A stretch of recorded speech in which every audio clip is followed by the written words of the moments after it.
The Economist. It seems as though there's some momentum building towards reversing the Economist statement, if my reading is correct, especially if there's a change of government at the end of this year. I wonder if both of our speakers might speculate on the impact of that on this dispute.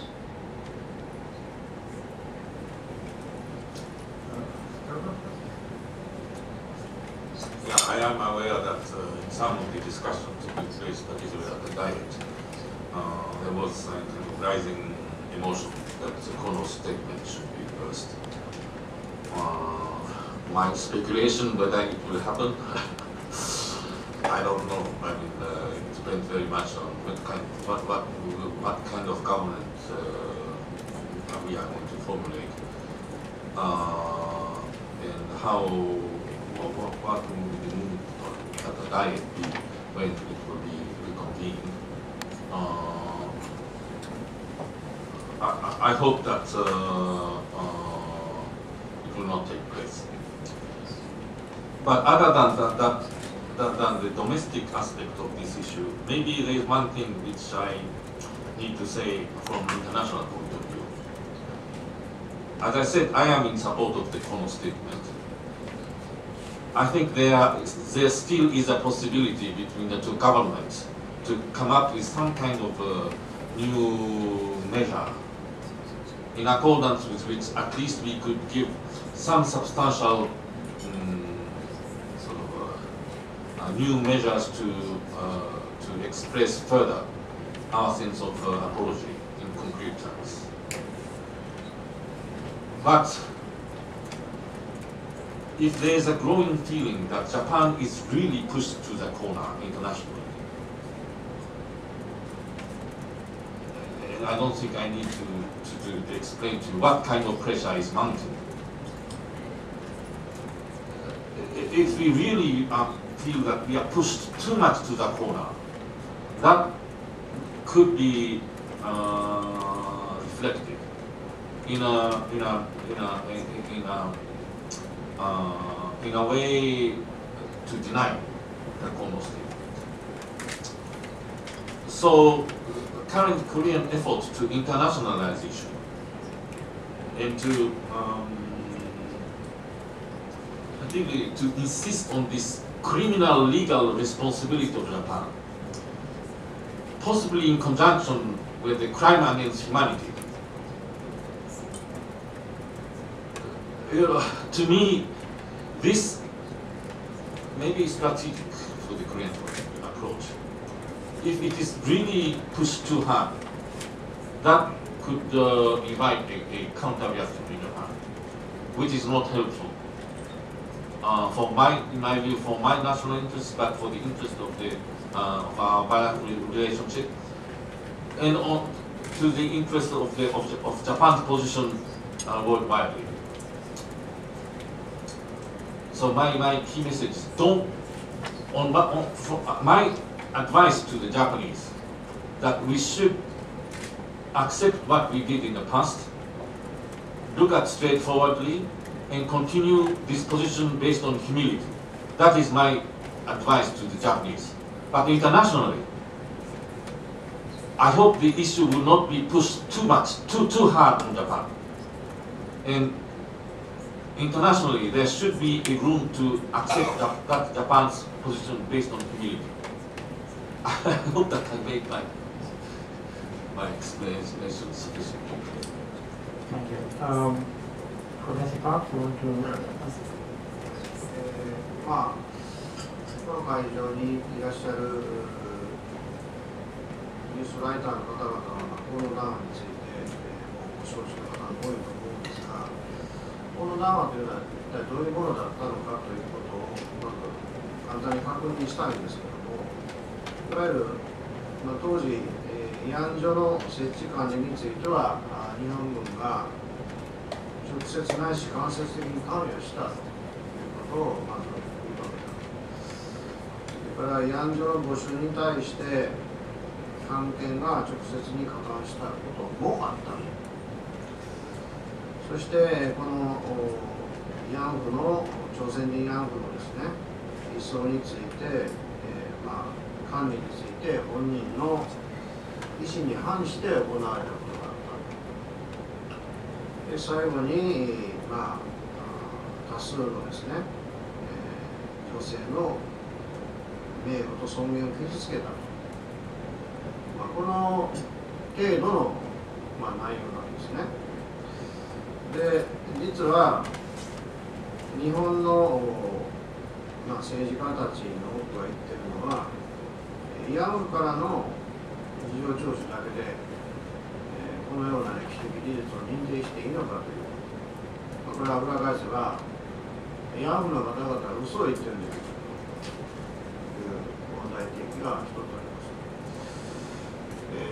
日本からのもっと証拠を集めなければいけないと、これは私はこれから議論していただいていると思うんですが、もう一つ実はこの談話の背景にある問題があります。ちょっと長くなるので一旦そこまで。I think many of you who are in this room already know what Kono's statement is, but let me briefly look back on what it said. First of all, the statement said that the Japanese military was directly or indirectly involved in the establishment and the management of the comfort stations. Secondly, as for the recruitment of the comfort women, the military and administrative personnel were sometimes involved directly in the recruitment.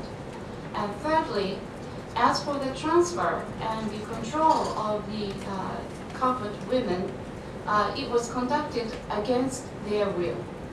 And fourthly, these comfort women were marred their honor and their dignity by this conduct. And in many Japanese politicians have argued that they questioned whether it is right to make a judgment about historical facts by only interviewing the former comfort women. In other words, they are saying that these comfort women are telling lies. So they say that we should collect more information from the Japanese side. I think it's okay. I think it's something that we can discuss in the future. But there is something more to this issue as a background. 実は私が一番、慰安婦問題について、最近思いますのは、日本のその高派の人たちは結局日本の人の中にも慰安婦がいたと。日本の慰安婦たちが問題にならず、なぜ特別に当時植民地下で、ある意味で格好つき日本人だった朝鮮出身の慰安婦だけがことさらこのように、特別扱いされるのかというようなことを言う人がいます。What I think about this issue, which I think about mostly, is that some people in the hawkish side of Japan would say that there were Japanese comfort women too. Then why do we give a special treatment to the comfort women from the former Japanese colonies who were in a way Japanese at the time because of colonization? That kind of question is raised by some people. ところがですね、これはぜひ世界のマスコミの方に知っていただきたいんですが、当時日本は苦情売買に関する国際条約というものに締結しておりました。この苦情売買に関する苦情の人身売買に関する国際条約では、20歳以下の女性はたとえ本人の同意があっても慰安婦にすることはできないというものでございます。ところがこの国際条約を読み進めていきますと、最後に決定的な部分が出てきます。これは植民地例外規定なんです。つまり日本人の女は20歳以下の女を慰安婦にできない。これは当時日本の植民地だった朝鮮台湾はこの例外規定によって慰安婦にすることができた。日本の当時の軍はその盲点をついたわけです。そういう意味では国際法に従って若い処女の女性たちを慰安婦にすることができたわけですが、果たしてこれが現代の基準から考えたときに道義的に許されることかどうか、こういうことも含めてもっとしっかり歴史事実を検証していく必要があるんじゃないかと私は思います。And this is something that I want the mass media from different countries to know. That at the time, Japan was a signatory, was a party to an international convention to ban the trafficking of women. And according to this international treaty, women under the age of 20, even if they had agreed to it, could not be made into combat women. And Japan was a party to that international treaty, but the treaty said in the very last of the treaty that this doesn't apply to colonies. So it was impossible, according to the treaty, to recruit Japanese women under 20 as a combat women, but it was possible to do that for women from Korea and Taiwan because they were in the colonies. So the Japanese military took advantage of this exception rule of the treaty. So according to the international law at the time, it was lawful and Japan could recruit young virgin women into the combat women system. However, if we take a look at this issue from today's standpoint, is it morally acceptable or not? So this kind of discussions and study should be made. 結論ですが、次の日本の政権を誰が担当するかは分かりませんが、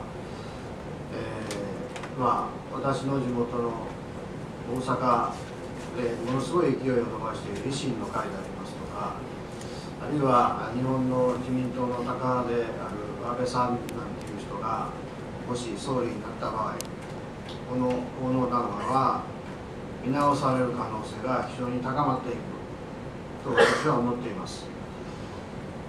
維新の会のトップは私の大学の最高責任者ですから、上司に歯向かうことはできませんので、これ以上言えませんが、私はこの行動談話がもし見直し、破棄されるようなことになると、日韓関係は決定的な危機を迎えるのではないかと思っています。Well, the Ishin no Kai, which is led by politicians in Osaka, which is which is my home, if the leader of the Ishin no Kai, or if Mr. Abe, who is among the hosts in the LDP, take the leadership in the next government, I think there is a high possibility that this corner statement would be reconsidered.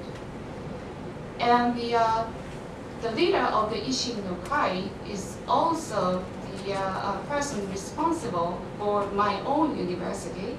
So I cannot say further against him at this forum. But if this corner statement is revoked, I think this will deal a decisive blow to the Japan-Korea relationships. Thank you very much. Next up is Richard.